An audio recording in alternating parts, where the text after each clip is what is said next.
Hey everyone, today I will show you how to integrate your Figma designs into Android Studio seamlessly. First of all, open your Figma project and ensure your design is finalized. Next, install the Figma to Code plugin or any similar plugin that supports exporting assets for Android development. To do this, click on the Figma plugins menu and search for Figma to Code. After that, run the plugin and export your design assets as XML files or downloadable images compatible with Android Studio. Now open Android Studio and go to the Res folder.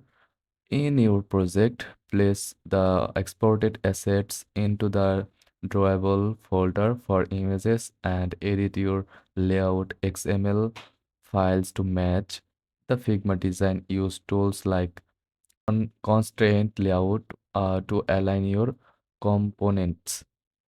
Once your assets are added and layouts are updated, you can preview your design directly in Android Studio's design editor.